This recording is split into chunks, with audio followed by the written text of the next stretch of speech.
Et donc, dev en IA, product designer, product manager, dev web, senior PM chez Virtuo, l'état du marché, full remote. Ah, le full remote, grosse question. En effet, creuse les collabs pour les side projects. Alors, je ne sais pas si on va toucher à cette thématique aujourd'hui, on verra. Les salaires en cybersécurité. OK. CTO chez Enedis. OK, parfait. Nickel. Donc, nous, on a essayé de compiler un peu les principales questions qu'on a vues dans l'étude. Et c'était principalement celle-là, l'usage de l'IA dans les produits tech. C'est un gros sujet, l'usage de l'IA. On a fait un gros dossier là-dessus que vous pouvez retrouver sur nos ressources, sur le site, enfin pas sur la plateforme, mais sur le site TPC. Différents salaires Paris-Provence, vous allez voir il y a des grosses diffs, mais l'écart est assez différent selon les endroits. En fonction du type d'entreprise, oui, très bonne question. Il y a des gros sujets d'écart en fonction des types de boîtes. Les jeunes diplômés, alors les jeunes diplômés et les reconversions, il y a, bon, on n'est pas sur la meilleure année, vous allez voir aussi. Tendance côté skills, on en parle. Et l'évolution du télétravail, en effet, le télétravail, assez paradoxal, paradoxalement par rapport à tout ce qui peut se dire sur les réseaux sociaux, sur LinkedIn ou autre, le télétravail se porte bien. Et les salaires en télétravail se portent bien. Et on va voir tout ça ensemble. Donc, les grandes tendances, la rémunération et nos tips. On va parcourir ça. Et je vais vous poser pas mal de questions tout du long. Donc, restez alerte. Évidemment, il y aura le replay, mais le replay, vous aurez pas toutes ces interactions. Donc, restez avec nous si vous souhaitez participer. Alors, première question, les tendances que vous constatez. Aujourd'hui, il y a plein d'avis divergents. Quelles sont les tendances que vous constatez, vous, aujourd'hui, sur le marché du travail, tech et product, à votre échelle? Très curieux d'avoir votre réponse. N'hésitez pas à nous les donner dans le chat. On va partager les nôtres. Voici ce qu'on a entendu, reprise prudente. Et on a une bonne moitié des répondants qui prévoient de recruter dans leur entreprise cette année. Pareil, on a une bonne moitié des talents qui prévoient de changer de poste cette année pour des raisons diverses qu'on verra. Les salaires continuent d'augmenter malgré la tension sur le marché. Il y a toujours des écarts entre hommes et femmes. Euh, le recrutement est un sujet primordial. Aujourd'hui, on recrute peut-être moins, mais on recrute mieux et surtout, ça reste très stratégique. La moitié des entreprises nous ont indiqué qu'elles ont du mal à recruter et surtout des profils dev. Mais ça ne concerne pas que les devs. LinkedIn reste le réseau social de choix lorsqu'il s'agit de recrutement. L'IA, c'est pas encore super adopté. Ça l'est, mais sur quelques usages très spécifiques et sur quelques métiers également très spécifiques. Donc, on va voir ça. Et le télétravail. Alors, le télétravail, c'est simple, on entend tout, le full remote, pas full remote, etc. Nous, ce qu'on a voulu savoir, c'est quel est le niveau de satisfaction des répondants par rapport à leur situation actuelle. Vous avez des répondants qui vont être en full remote, d'autres full bureau, d'autres 2 jours, 3 jours, un jour. Globalement, les 4 cinquièmes des répondants sont plutôt satisfaits et ça montre bien que les politiques en place de télétravail reflètent un peu la culture et les attentes des employés qui est différente selon les métiers et qui est différente selon les boîtes. On va commencer par les levées de fonds, tout simplement parce que les levées de fonds, c'est ce qui donne le pouls en fait du marché lorsqu'on parle de la tech, des startups et des scale-up. Euh, il y a moins de levées de fonds, il y a moins d'opérations en 2022, en 2023 pardon, versus 2022. Et là, la tendance sur 2024 est un peu celle de 2023. Mais lorsqu'on a dit ça, on n'a pas tout dit. Ce qu'il faut savoir, c'est que 2022 a été l'année la plus forte en termes de levée de fonds, en tout cas de montant levé. 2020, je crois que c'est 5 milliards. 2022, on a 13. Donc là, en train de revenir un peu à la normale. On a un peu plus de 800 opérations en France.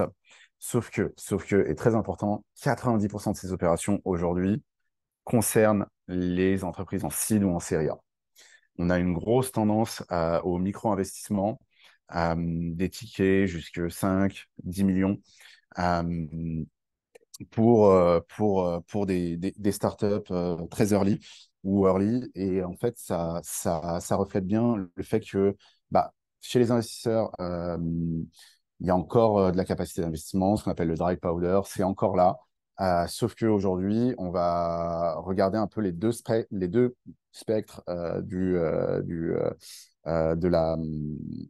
segment. Donc, plutôt les sites série A dans 90% du temps. Et vous allez voir que le reste des investissements concerne plutôt les très, très grosses opérations dans des secteurs type deep tech, je pense à Mistral, de l'énergie, de la mobilité électrique, de la fintech, enfin, de la défense. Malheureusement ou heureusement, je ne sais pas, mais en tout cas, les dépenses en défense, dans l'armée, dans la cybersécurité, sont des choses qui ont explosé littéralement ces dernières années. Pourquoi? Pourquoi est-ce que les investissements concernent moins Pourquoi est-ce que c'est plus dur de lever en série B, série C et du coup, plus compliqué d'aller chercher des jobs en scale-up? Parce qu'on est sur des tendances, parce qu'on est sur une tendance aujourd'hui où les investisseurs prennent moins de risques. Voilà, on a connu de l'inflation, on a des tensions géopolitiques. Les investisseurs demandent aujourd'hui des bilans positifs, de l'EBITDA positif. Il y a eu une explosion des valeurs des boîtes liée enfin, du multiple EBITDA, enfin, du facteur multiple EBITDA dans la valorisation des boîtes, alors qu'avant, on était plutôt sur un facteur vraiment lié, enfin, des valos qui concernaient soit le chiffre d'affaires, soit des choses complètement absurdes. Euh, voilà, je ne rentrerai pas dans les détails. Et du coup, on constate en fait un assainissement financier post-série B. Je ne sais pas si c'est bien, mal, peu importe. Mais on a ce concept de centaure qui a émergé depuis 1, 2 ans. Les centaures, ce sont les entreprises tech qui font plus de 100 millions d'ARR. Et aujourd'hui, les investisseurs visent plus ces boîtes-là. Les entreprises visent plus à devenir des centaures, entre guillemets, plutôt que des licornes, qui sont des boîtes tech valorisées à plus d'1 milliard. Donc, en fait, aujourd'hui, le focus, il est plutôt sur le chiffre, la croissance et la renta. Et dans les grosses opérations, bah, voilà, sans surprise, qu'est-ce qu'on a? On a de l'énergie, on a de la e-mobility, de l'IA, on a de la rénovation industrielle, du bâtiment, le secteur de la pharma, le secteur de la pharma, Ledger dans la blockchain, on a du Pascal dans le quantum computing, pardon. Euh, donc, ce sont des opérations qui concernent moins, enfin, les très grosses concernent moins. Ce qu'on constate, c'est que ça concerne moins des investissements dont l'objectif derrière va être d'envoyer des grosses dépenses en marketing et en sales pour pouvoir gagner des parts de marché. On est plus sur des investissements en R&D, en innovation. Et donc, en fait, c'est là où on se rend compte que, contrairement à ce qu'on pense, la tech, le produit, le design, la R&D en général, a toute sa place et plus que jamais vecteur de valeur ajoutée, d'innovation, que ce soit chez les gros acteurs, chez les PME, les ETI, les startups early stage. Aujourd'hui, ce que les investisseurs recherchent, c'est de la valeur ajoutée, c'est de la création de valeur pour les clients et du coup derrière pour les investisseurs. Mistral, à eux seuls, c'est 400 millions en effet. En effet, Sophie. C'est 400 millions et je crois qu'ils ont annoncé là récemment, hier ou avant-hier, vouloir lever sur une valo à 5 milliards, donc devenir vraiment l'acteur de référence en Europe, concurrent d'OpenAI. Parlons des licenciements. Parlons des licenciements. Alors, aujourd'hui, le nombre de licenciements dans la tech, ce qu'on constate, nous, chez TPC, c'est que il y a eu un pic en Q1 2023. Il y a eu un gros pic au niveau mondial, évidemment. drivé par les US et San Francisco et les gros, enfin les GAFA. Euh, et ça a été un peu on va dire le moment, enfin le creux, quoi, le moment le plus difficile dans le secteur. Et depuis, en fait, le nombre de licenciements ne fait que baisser. Ça, c'est une bonne nouvelle. Euh, les grandes entreprises et scale-up ont massivement recruté après Covid et depuis, enfin, elles ont licencié, le marché semble s'être corrigé et le niveau de licenciement a baissé. Ça ne veut pas dire que le niveau de recrutement a explosé, mais le niveau de licenciement a baissé. Le niveau de recrutement, lui, augmente, réaugmente, mais lentement. On est évidemment, enfin, mars 2024, on est à moins 50% versus mars 2022, qui était le pic de recrutement dans la tech des années 2020. Euh, pour autant, on est à plus 30% versus le creux de 2023. Et on a beaucoup d'indicateurs qui montrent que bah, ça réaugmente lentement. Euh, les facteurs, les raisons principales, c'est les levées de fonds qu'on vient de voir, post-seed, série A. Les corpos internalisent énormément les fonctions produits et tech. On fait moins appel à des agences, à des freelances. Et donc, ça drive le secteur, les PME également, et l'émergence de secteurs qu'on a vus dans l'énergie, la green tech, la cybersécurité ou l'IA. Il y a aussi un effet turnover naturel, évidemment. Et ce qui est important également de dire lorsqu'on parle de licenciement et de recrutement, c'est que les startups et les scale qui ont survécu, qui continuent de survivre, sont celles qui ont appris la résilience. Elles ont visé la rentabilité, parfois bah, au prix de euh, couper de 10 à 20% de leur masse salariale. Elles ont baissé leurs coûts, évidemment, bah, surtout les coûts de salaire, parfois les coûts marketing également. Les fonctions marketing ont été les premières à subir un peu les layoffs. Elles ont optimisé leurs opérations et là, l'IA a pris beaucoup de sens. Elles se consacrent sur des projets qui ont de l'impact. Aujourd'hui, c'est ce qu'on recherche le plus, des projets qui apportent de la valeur et moins des projets qui ne sont pas cœur de cible ou cœur de value propre pour des entreprises tech. Et elles ont arrêté de recruter surtout à n'importe quelle condition.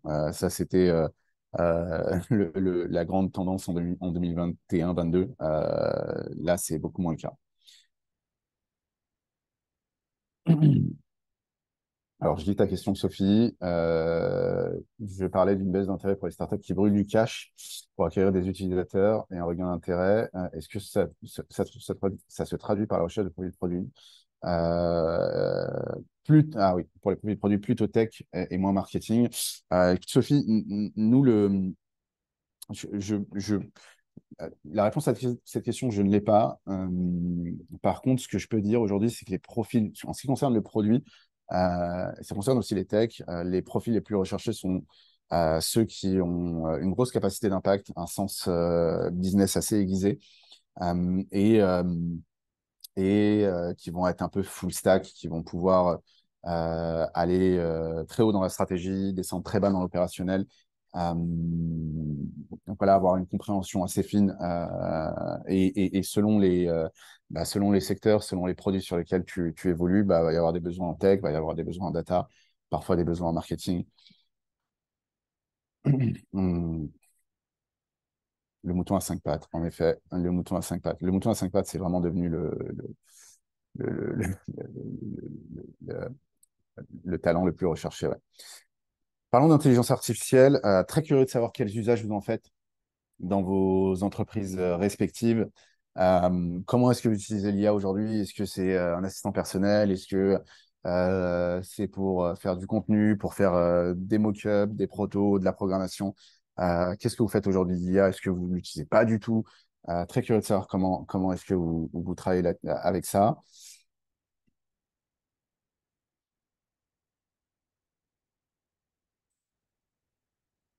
Pas du tout encore utilisé. Bah, c'est le cas de pas mal de monde. Pas encore utilisé. Les mails, la génération de code, GitHub Copilot, ouais, très utile, GitHub Copilot.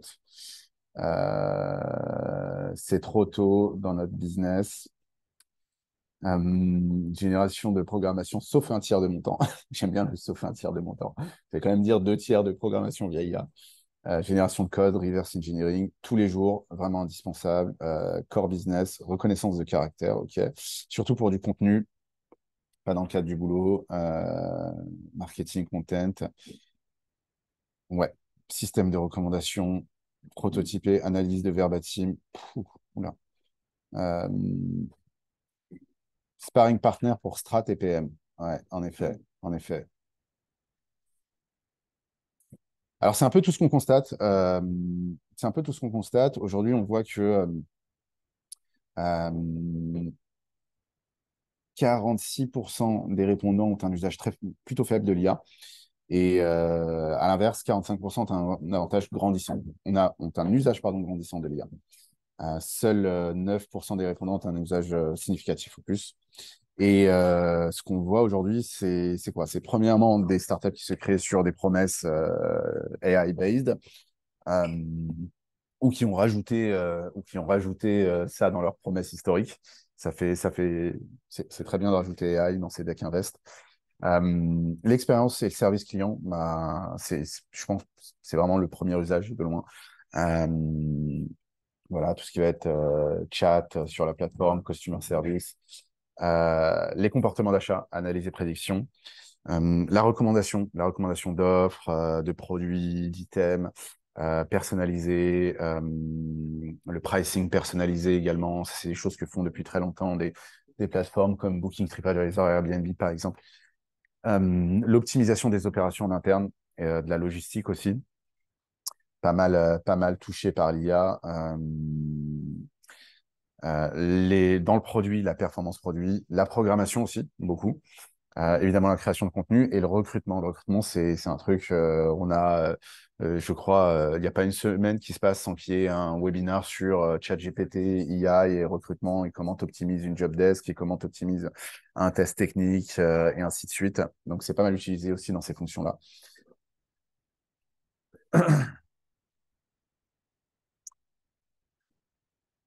Le recrutement, pareil, j'ai cette question pour vous.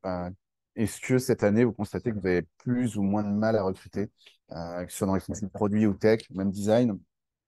Est-ce que vous galérez? Est-ce que c'est plus facile? Où est-ce que se situe le pain, s'il y en a?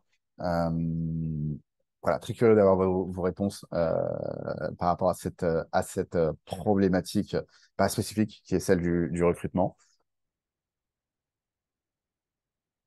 Ouais, super compliqué. Le mouton à cinq pattes ne court pas les rues, pardon.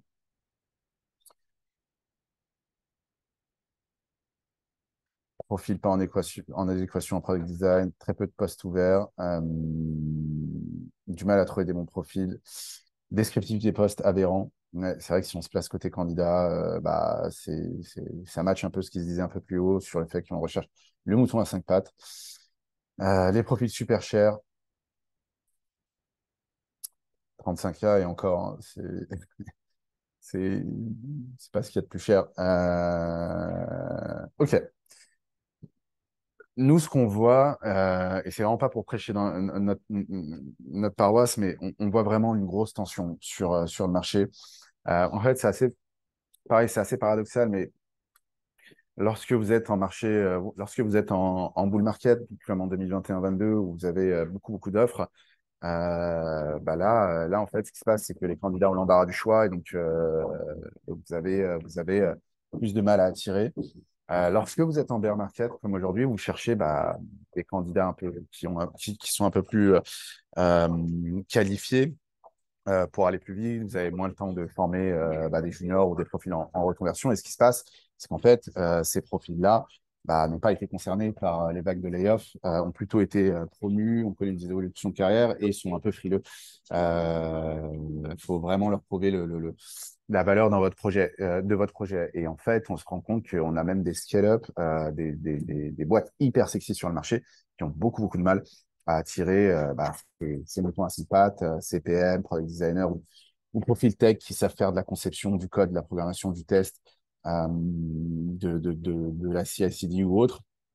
Ben voilà, et en fait, c'est plus compliqué que jamais aujourd'hui. Euh, Pour autant, le recrutement reste la problématique numéro un. Pour croître, pour avoir de la renta, le recrutement, derrière le management, ça reste vraiment les grosses problématiques aujourd'hui euh, des entreprises tech. On constate un en tout cas, nous, c'est les offres qu'on a chez The Product Crew. Enfin, beaucoup d'offres qu'on a vraiment concernent des profils full stack, contributeurs individuels, comme on en parlait un peu plus tôt, qui sont, bah voilà, qui ont qui ont eu de l'impact et qui peuvent délivrer très rapidement, être opérationnels très rapidement, avoir de la valeur et gérer à la fois, enfin, de la strat, de la vision, mais aussi être très opérationnel, très hands-on, avoir une capacité de leadership, pas forcément manager. Voilà, c'est un peu ouais, dans les produits physiques encore plus compliqués, en effet. Ouais. Volonté de départ, bah, là, ça n'a pas changé depuis un an. La moitié des répondants souhaitent quitter l'entreprise. Pourquoi? Premièrement, l'AREM. On a beau dire que l'AREM, c'est pas le plus important, bah, en fait, lorsqu'on pose des questions anonymement aux gens, si, c'est le plus important. Deuxièmement, le besoin de nouveaux challenges. Le besoin de nouveaux challenges, de défis. C'est vrai que je parlais en fait, souvent dans les conversations que je peux avoir avec certains CTO, CPO, co-founders, euh, ils vont, ils vont avoir du mal à proposer des perspectives, des challenges, des perspectives d'évolution, et plutôt, enfin, vu l'incertitude qu'il peut y avoir, euh, et plutôt, bah, en fait, être sur un run très constant sur du long terme.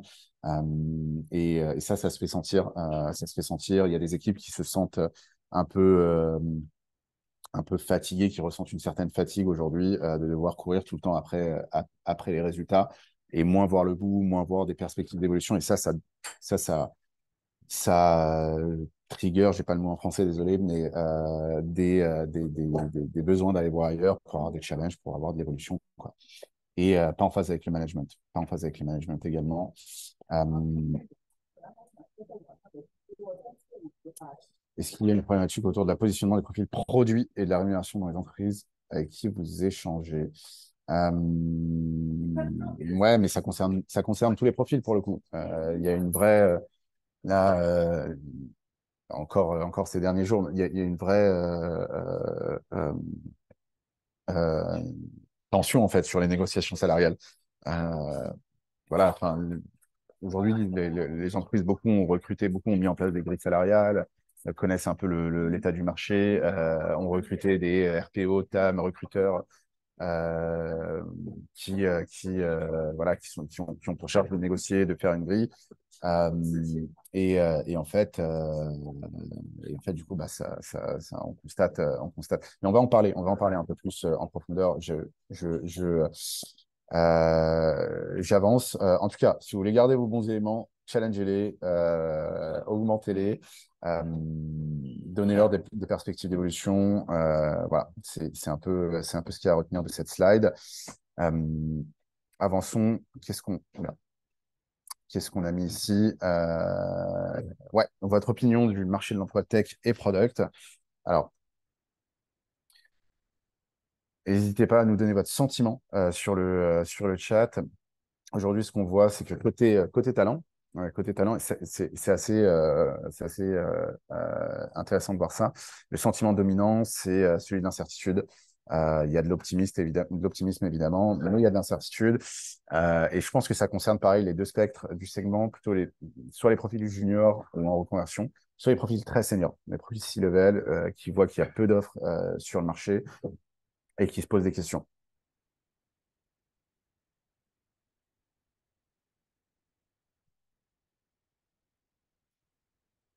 On parle aussi d'un jeunisme. Dans mon ancienne boîte, difficile d'avoir une augmentation. Par contre, à chaque départ, augmentation automatique. Ils flippaient qu'on se barre tous. Très drôle. J'aimerais bien le nom de cette boîte. Ouais. Et du coup, on vous a compilé un peu quelques verbatims. Légère reprise, incertitude, gros ralentissement, euh, impression que tout est gelé, on voit très peu d'offres, très compliqué de recruter des très seniors, faire un compromis sur les profils intermédiaires, en effet, beaucoup de prises de contact spontanées par rapport à des recruteurs d'il y a 2 ans. Ça aussi, on en parle, mais ça m'étonne pas. Ça m'étonne pas. Sur des marchés potentiellement reprises, mais pas pour les postes en 100% télétravail qui sont redevenus minoritaires. En effet, en effet, en effet. Autre sujet, le télétravail. Alors là, c'est vraiment il y a à boire et à manger. Moi, la question que j'ai pour vous, c'est quel est votre bon rythme à vous? Comment est-ce que là, normalement, avec 2, 3, 4 ans de recul maintenant depuis le Covid, euh, en fonction de est-ce que vous avez bougé, pas bougé, quels ont été les échanges en interne. Normalement, vous êtes à un rythme que vous avez trouvé là actuellement. Quel est le bon rythme aujourd'hui pour vous? On a du 2 jours, 3 jours. Euh, Être en lien avec les équipes au moins 2 jours, c'est bien. Hybride, 3 jours, 3 sur 5. Ouais, c'est ça, c'est ça, hein. Besoin de relations sociales. Évidemment, 0,5 jours, ok. Ouais, ouais. La fonction sociale du travail reste quand même très importante, très, très importante pour tout le monde. Je crois qu'il y a un vrai consensus là-dessus. Je crois que le télétravail, j'ai le sentiment, enfin, on a parler de productivité, d'efficience, etc. En réalité, le facteur numéro un, c'est les collègues, quoi, c'est le sentiment social. Et on a un phénomène assez dingue qui est que même si certaines personnes ont du télétravail, bah, elles reviennent quand même au boulot, beaucoup. Ça, on a beaucoup on constate beaucoup ça. En tout cas, les profils qui ont plus de TT sans surprise, ce sont les techs, puis les designers, puis les data. Full bureau, full TT, ça reste minoritaire. Aujourd'hui, les rythmes à 2, 3 jours par semaine bah, occupent un peu plus de la moitié, 60%. C'est le cas dans 60% des situations. Et voilà, et ce qu'on disait tout à l'heure, c'est que les 3 quarts des employés sont satisfaits de leur situation. Par contre, quasi la totalité des profils full remote sont satisfaits. Ils sont satisfaits. En tout cas, je crois que lorsqu'on ne cherche pas du full remote, on ne rentre pas dans une structure qui en propose. Et ça doit jouer également. Ouais, on a aussi des phénomènes comme ça, rythme mensuel, annuel. On a des entreprises qui proposent surtout lorsqu'elles recrutent des profils qui sont ailleurs en région, elles vont proposer plutôt du 3 jours par mois, une semaine tous les 2 mois ou autre.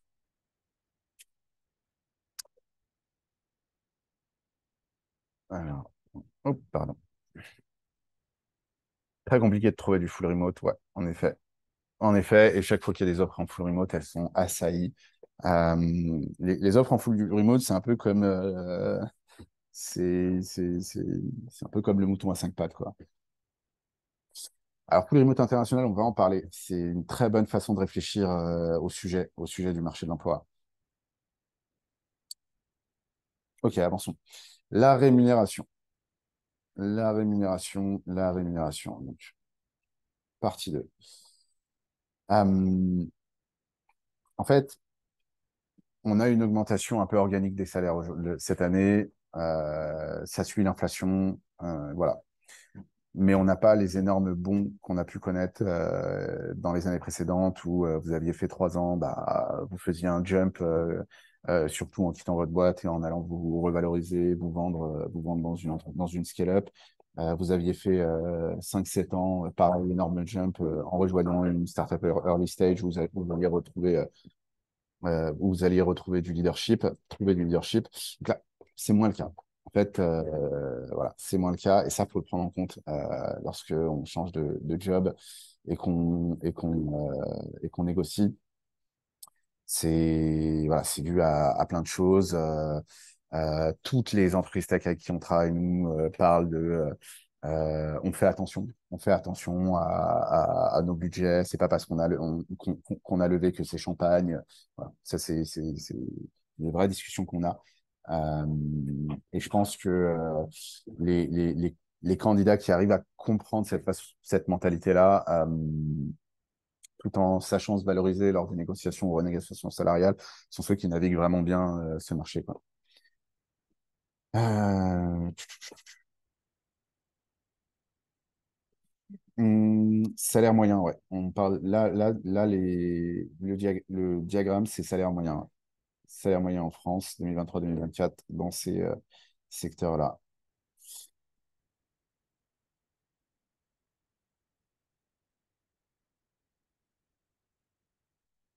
Alors,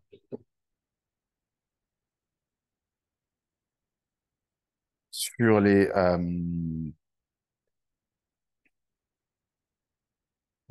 je vais avancer parce que c'est exactement les deux mêmes slides. Qu'est-ce qui va jouer sur la rémunération? Bah, essentiellement, là, il n'y a pas écrit, enfin, il n'y est pas sur cette slide, mais euh, je dirais qu'en numéro un, ça c'est plutôt un constat empirique, mais en numéro un, il y a quand même la performance. On va pas se le cacher. La performance joue énormément. Vient le fait de manager ou pas, la localisation, Paris, province, le remote. Le remote joue énormément, mais c'est pas ce que vous croyez. Évidemment, l'expérience et le type d'entreprise que vous allez viser, le type d'entreprise que vous allez viser également.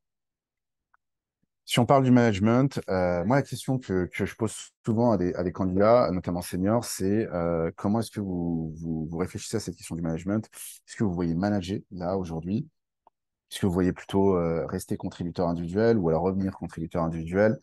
Je pense que ça dépend énormément des affinités personnelles. C'est la question que j'aurais pour vous. Comment est-ce que vous voyez plutôt manager ou plutôt contributeur individuel?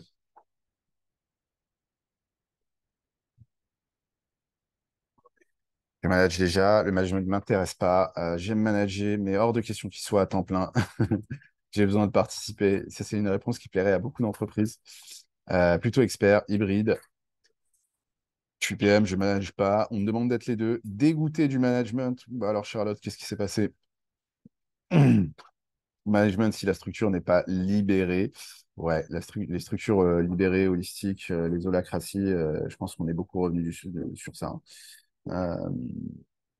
Beaucoup de startups demandent de faire les deux. Beaucoup de startups demandent de faire les deux. Euh, il faut une méthodologie à appliquer pour manager.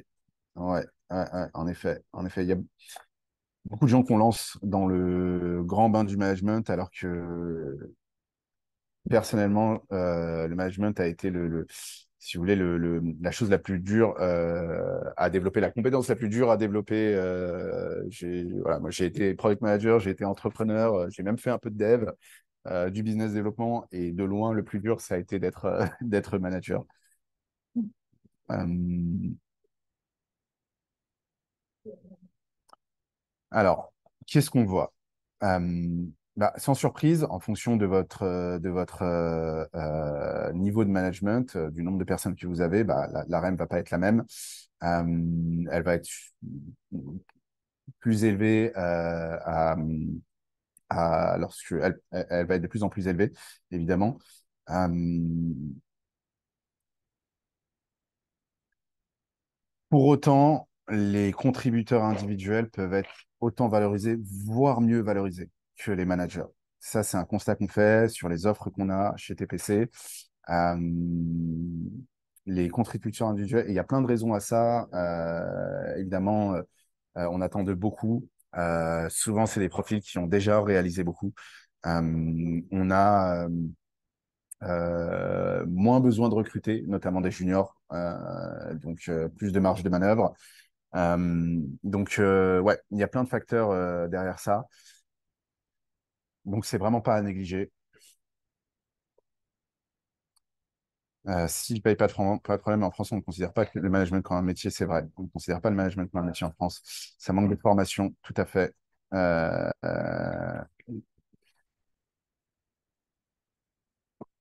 localisation joue-t-elle sur le salaire?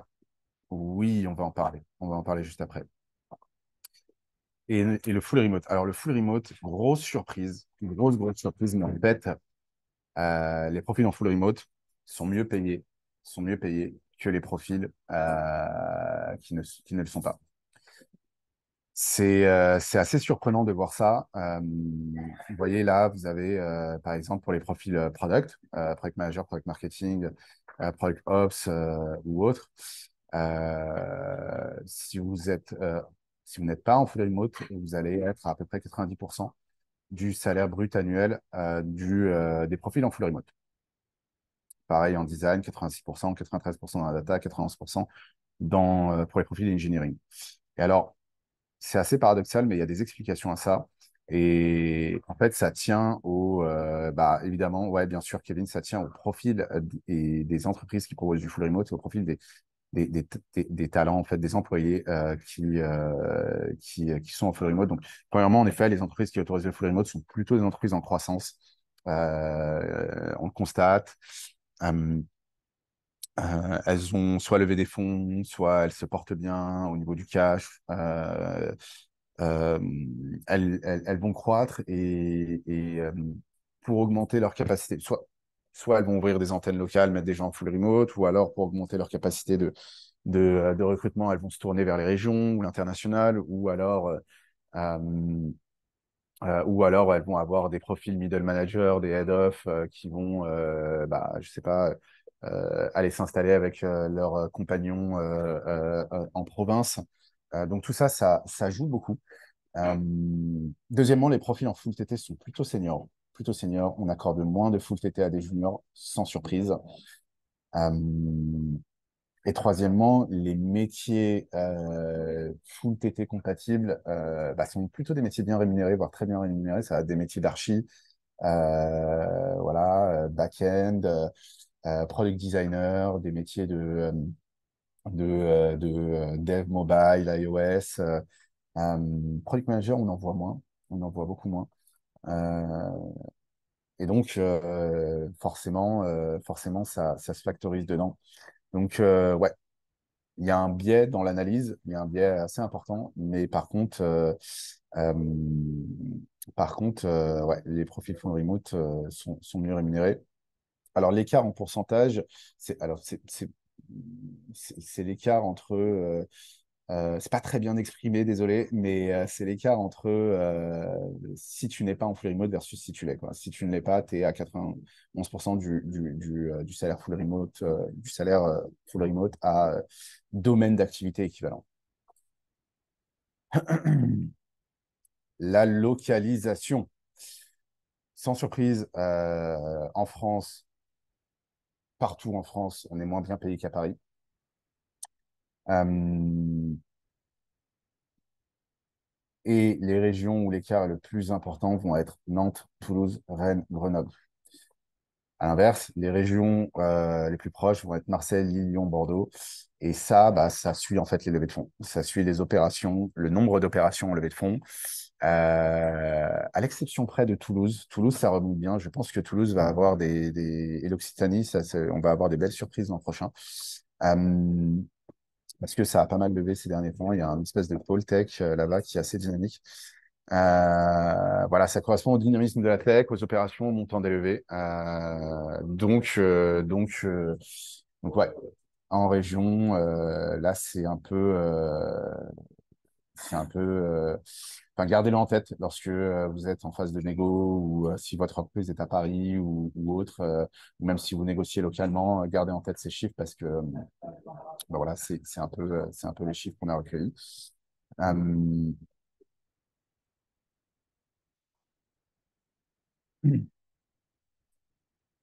Par rapport à ça, il y a un truc quand même important à dire, c'est que souvent, si vous êtes en full remote et que vous travaillez pour une entreprise parisienne, nous, ce qu'on voit, c'est des compensations au niveau du package.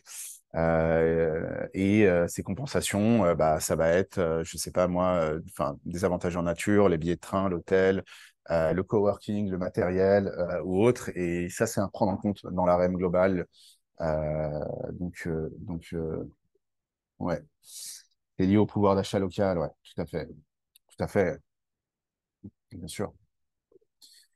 J'accélère. Hommes et femmes, la disparité reste élevée. Je crois qu'on a les mêmes chiffres sur 2023. Plus les responsabilités sont importantes, plus l'écart est important. Et bah, en fait, c'est lié au biais de genre. C'est lié à vraiment de très, très nombreux facteurs. Les principaux que nous on constate, c'est les biais de genre dans les négos salariales, les négos ou les renégos salariales.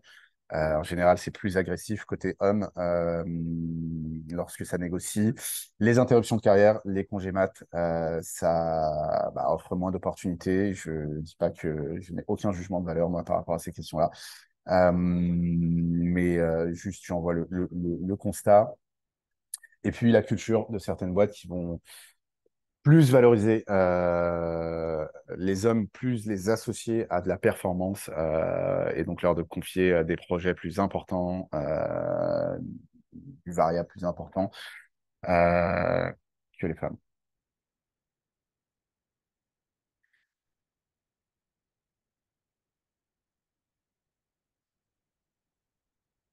Et évidemment, mon opinion personnelle, c'est que ce n'est pas normal et ça doit changer. Et on fait tout chez TPC pour faire en sorte que ça change, notamment lorsqu'on accompagne et lorsqu'on joue notre rôle d'intermédiaire dans les négociations salariales. Salaire par type d'entreprise, oula. Oulala.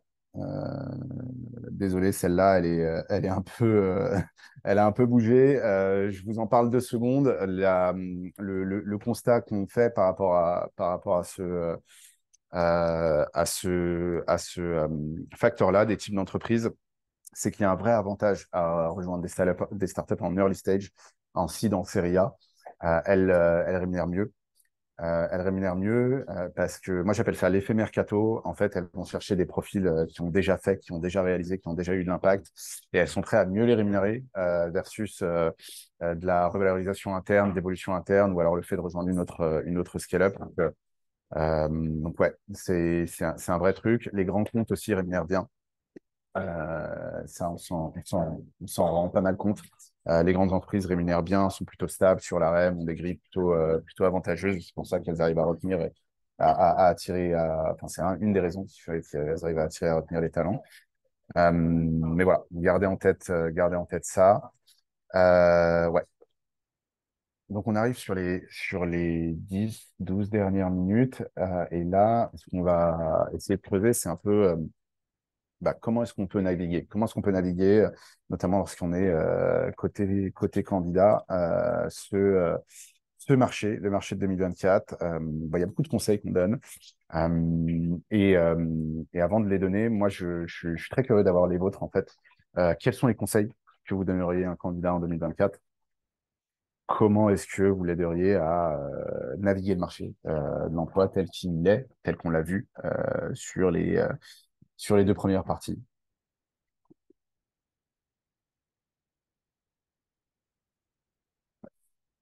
Beaucoup à échanger avec les entreprises cibles, ne pas se dévaluer, polir son LinkedIn, patienter et rester en poste. Accroche-toi, petit. Alors, on n'a pas parlé que des juniors, on parle de tout le monde. Chiffrer son impact pour démontrer sa valeur. Je suis assez d'accord avec ça. Ciblé, assez d'accord avec ça aussi. Bilingue anglais, ciblé, ciblé. Ouais.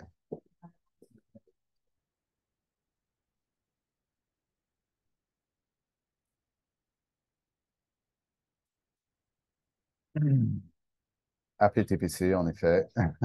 Cibler quoi? Ouais, très bonne question. Qu'est-ce qu'on devrait cibler? Quel conseil pour un junior en data? Développer ses compétences, se différencier, se faire certifier. Très mitigé par rapport aux questions de certification. Je ne devrais pas dire ça, mais très mitigé aussi par rapport aux formations et au bootcamp depuis 1 ou 2 ans.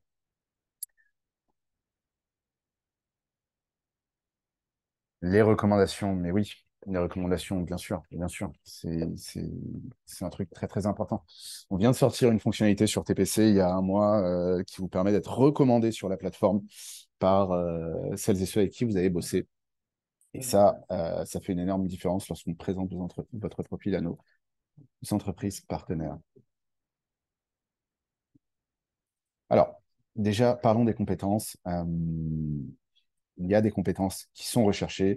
Si vous regardez un petit peu précisément, on a l'étude, on vous l'enverra. Mais si vous regardez un peu précisément aussi, avoir de la capacité d'impact côté business est une des compétences les plus attendues.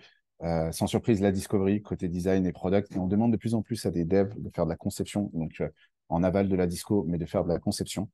Je crois, j'ai le sentiment très fort que le métier de PO, et on le constate dans les salaires des PO sont les moins élevés de tous les métiers confondus.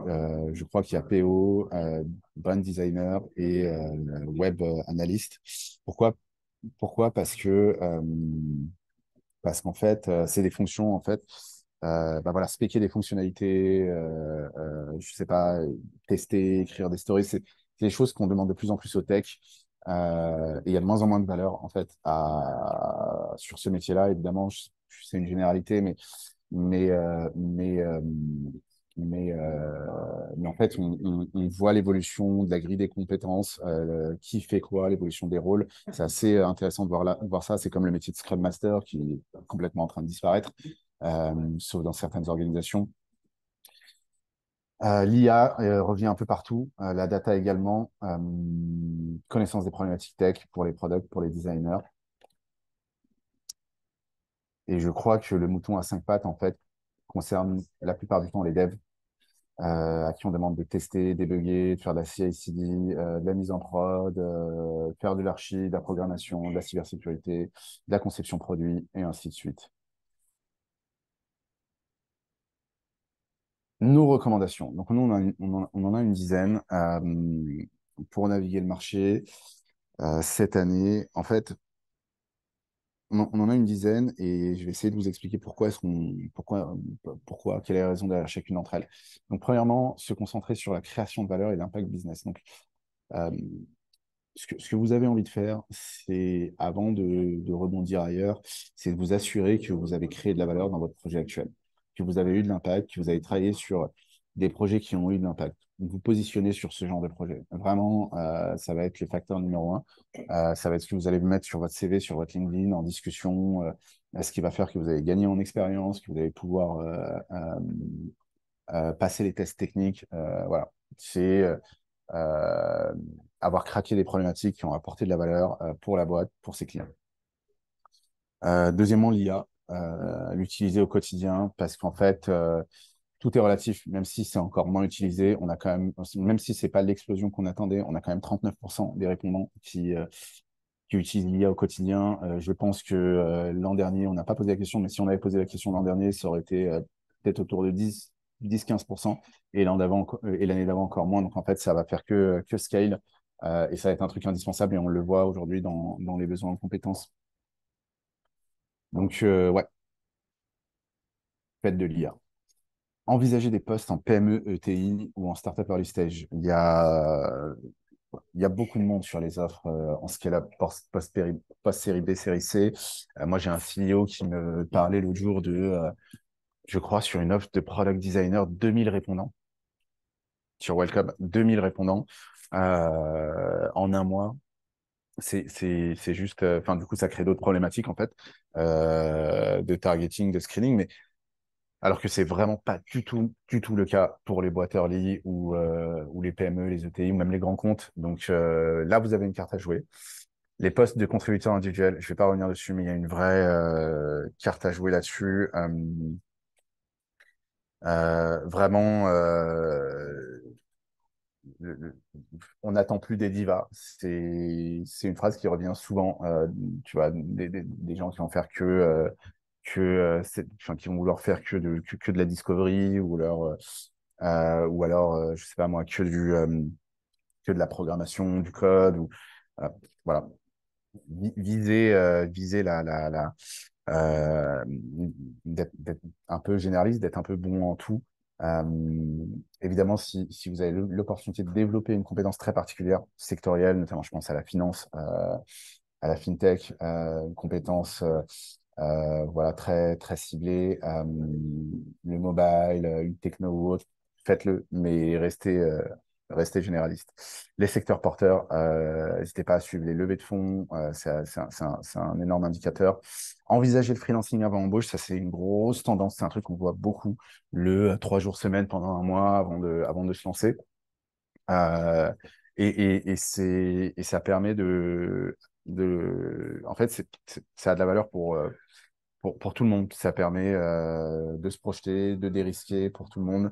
Donc, c'est pas un truc inenvisageable. Envisagez-le, c'est tout à fait légal. N'hésitez pas. Euh, il y a beaucoup de frics qui galèrent à trouver des missions, en effet. Mais là, l'idée, c'est pas ça. L'idée, c'est plus de pas hésiter à proposer ce genre de modalités de fonctionnement à des boîtes qui ont des hésitations, qui ont du mal côté budget. Le full remote international, on voit beaucoup de talents tech qui bossent pour des boîtes UK, allemande, espagnole, US évidemment. Donc ouais, ça c'est, vous avez des plateformes comme AngelList. Si vous êtes bon en plus en anglais ou en espagnol ou en allemand ou en chinois, c'est un vrai truc. Savoir se valoriser. Nous, ce qu'on constate, c'est que les talents, même seniors, même très bons, ça va pas toujours se valoriser. Mettre en avant l'impact qu'ils ont eu. Souvent, ils vont parler de leur motivation pour un poste. Sachez vous valoriser. On fait un gros workshop là-dessus très bientôt. Sachez développer des soft skills aussi. Enfin, on ne le dira jamais assez, c'est vraiment un des trucs les plus importants. Les soft skills, je sais pas, je pense à l'ownership, à la communication. Euh, ouais, c'est un truc vraiment primordial. Et très important, n'allez pas dans une boîte les yeux fermés, faites votre due diligence avant de rejoindre une entreprise. N'hésitez pas à poser des questions sur la santé financière de la boîte, les perspectives de croissance, à étudier le marché.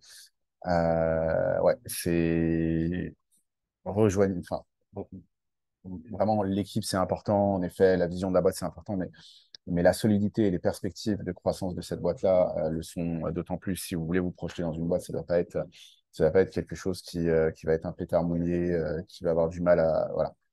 Faites votre due deal, plus que jamais. Il nous reste 4-5 minutes. N'hésitez pas à poser vos questions dans le chat. C'est le moment, les amis. Euh, Nous, on arrive un peu à la fin de cette présentation. J'espère que vous en avez recueilli des insights, que ça vous a apporté de la valeur. C'est le plus important, c'est ce qu'on fait, c'est ce qu'on essaye de faire avec TPC. Parce que vous avez accès à la presse, c'est sur notre site web, le replay également sur notre chaîne YouTube. Il y a des recommandations, des conseils de recruteurs de l'équipe TPC. On détaille également les salaires par typologie de métier. Euh, dans la tech, pour les profils dev full stack, back-end, pour les profils de manager, engineering manager, CTO, head of ou autres. Euh, vous avez tous les détails, vous avez tous les détails dans la presse. Donc, je vais pas forcément m'attarder sur ça. Euh, je suis très curieux d'avoir votre retour sur ce workshop. Qu'est-ce que vous en avez pensé? Je voudrais remercier énormément tous les participants et participantes, un peu plus de 3200 personnes qui ont vraiment joué le jeu, qui ont pris du temps. C'est un long questionnaire qu'on propose, mais ça permet vraiment à tout le monde de se situer. Donc, merci beaucoup. L'équipe marketing de TPC qui a fait un travail formidable. Ryana en particulier, Mathias aussi, bien sûr. Euh, on a des articles qui sont sortis, je crois, dans le blog du modérateur, sur Madines. On donne aussi pas mal d'insights, donc voilà, si vous voulez creuser. On va essayer de multiplier les analyses comme ça. On a des lives toutes les semaines. Pour celles et ceux qui ne le savent pas, on a des lives toutes les semaines. La semaine prochaine, j'ai l'immense plaisir d'accueillir et d'interviewer le CEO d'une très belle startup qui s'appelle Bisport, le CEO Zachary, sur bah voilà, comment ils sont passés de 200K à 6 millions d'ARR en bootstrappant. Donc n'hésitez pas si le sujet vous intéresse. Et comme toujours, si vous avez des besoins de trouver du taf, d'avoir des opportunités côté tech, product, ou à l'inverse, de discuter de vos besoins en staffing, en recrutement, bah, on est là, on est à dispo, plus que jamais motivé. Donc n'hésitez pas à nous solliciter. Voilà, merci beaucoup. Euh, je vous souhaite une très bonne journée, évidemment, un très bon déj, bien sûr. Nous, on se revoit très bientôt et je vous dis à bientôt du coup.